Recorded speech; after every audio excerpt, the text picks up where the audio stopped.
Andretti Autosport's bid to be an F1 team gets denied, and what that means for NASCAR. Coming up next.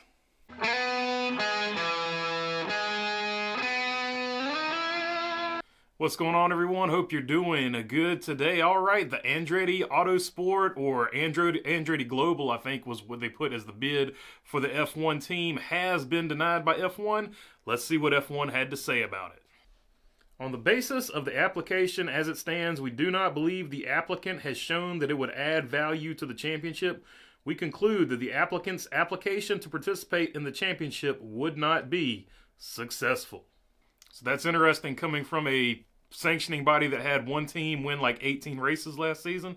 I think maybe two other teams won races the whole rest of the year. So it's interesting. They talk about competitiveness, but they talk about wouldn't add value to F1. That's interesting because a lot of people pointed this out, that Mario Andretti is a four-time USAC kart champion, Silver Crown winner, Formula One drivers champion, Daytona 500 winner, Indy 500 winner, Pikes Peak Hill Climb winner, and one of only two drivers, the other one being Juan Pablo Montoya, JPM, to win an F1, an IndyCar race, and a NASCAR race. His son, Michael Andretti, is a kart world championship driver, a team owner with 4 IndyCar championships, 5 Indy 500s. He won Rallycross when Rallycross was a thing, and they compete in the Australian V8 Supercar Series. So the Andretti name adds value regardless of whether F1 wants to admit that or not. I mean, it's even been in songs talking about they want to drive like Mario Andretti and things like this. The name is synonymous. Just as Sterling Moss's name was synonymous and Richard Petty's name is synonymous with their various motorsports, you know, drive like a Petty, drive like an Andretti, so on, so forth. To most rational people, this is just another example of F1 being elitist. And of course, they said they would add more value to the Andretti brand than the Andretti brand would add to F1. Well, I think that's the case for most teams outside of Ferrari, McLaren, you know, some of the bigger teams, Mercedes, some of the bigger teams.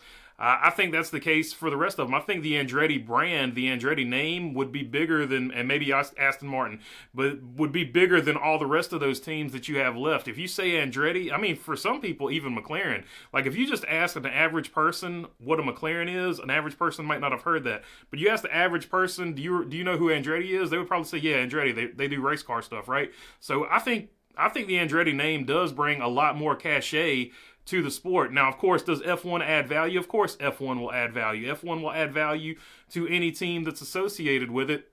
That's why the other teams associate themselves with F1. You think Ferrari's in F1 just because they want to be in F1? No. They know it adds value to the Ferrari brand, so on and so forth with all the other manufacturers. So a little bit of a ridiculous argument there from F1.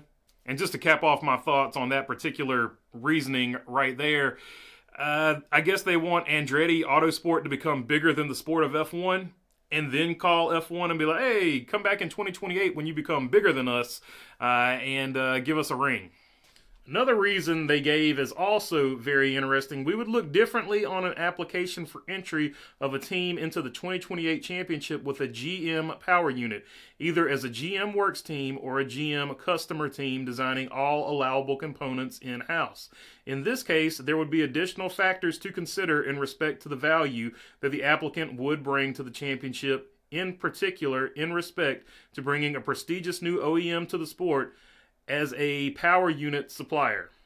So just to add a little bit of context to this quote as to what they're talking about, Andretti Autosport was very serious about this, is still very serious about it. Andretti Global, I guess, is what they're actually trying to get the F1 bid as.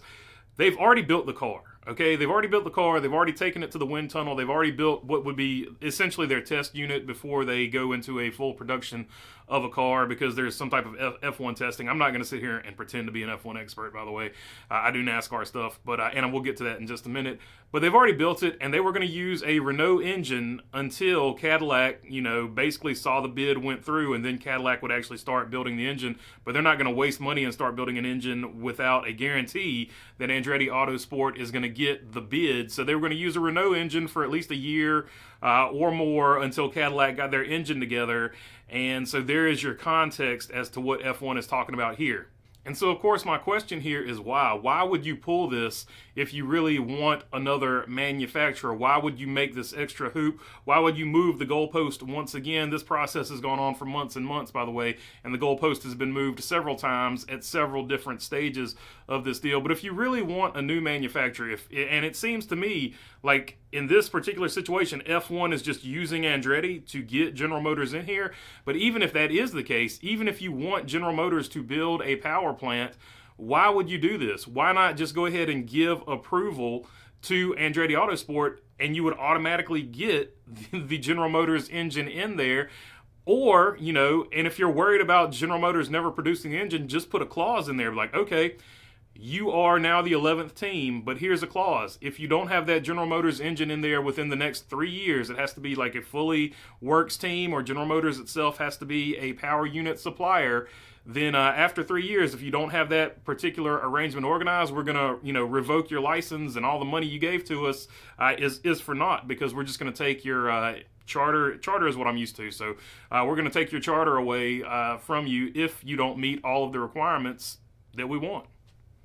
And like I said, the overall consensus with me and, you know, just about everybody else online is that F1 just stalled out and hurt a lot of the momentum they had built in the United States with the Drive to Survive TV show, TV series on Netflix, and all the interest they had built over here with the several races they have now in the United States. I feel like they're hurting it a lot with this questionable reasoning at best. I mean, why would you string along Andretti Autosport, Andretti Global, whatever, this far, and then at the very finish line just give some ridiculous reasoning? Like, look, they're serious about it. They're going to get it done. They've been competitive in every other sport, and I don't know why you're worried about competitiveness when Red Bull won like 90% of your races last season. So the competitiveness, like, none of their reasoning really makes sense, other than if you just look at it this way: F1's being elitist.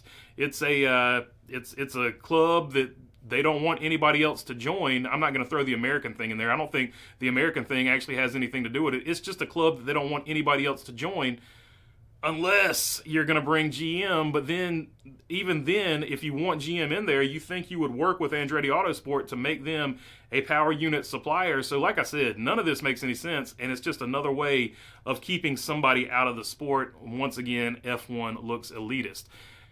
Now let's get off the F1 stuff and look at what this means for NASCAR. So we know that last season, Marco Andretti raced for Spire. Spire got sponsorship from Gainbridge. Gainbridge is a sponsor of Andretti Autosport in the IndyCar series and other series. We know that they've got significant money that they put into motorsports. So that link to Andretti Autosport and Spire sparked a lot of interest. Also, Marco Andretti is going to run this year in the 17 car for Cook Racing. So Marco Andretti being in NASCAR and being interested in NASCAR is one link. Also last season, Michael Andretti also said he was interested in coming to NASCAR. So I think with this F1 deal sort of being put off at least till 2028, because I don't think Andretti Global is going to give up on it. I think it being put off till 2028 is a good thing, and it also... the significant barrier of entry to get into the Cup Series is buying a charter, right? Well, right now a charter would probably be anywhere from, let's say, 40 million or something. Let's just say it's 100 million. Let's say right now, if you wanted to come in because they know, you know, you're desperate to get a charter, let's say you had to spend 100 million. Even if you had to spend 100 million, it's still, I think the reports for him going to F1 was going to be somewhere around 600 million or something like that. It's still a significant discount to come to NASCAR. Even if you had to pay $100 million for a charter, it's a significant discount to come to NASCAR.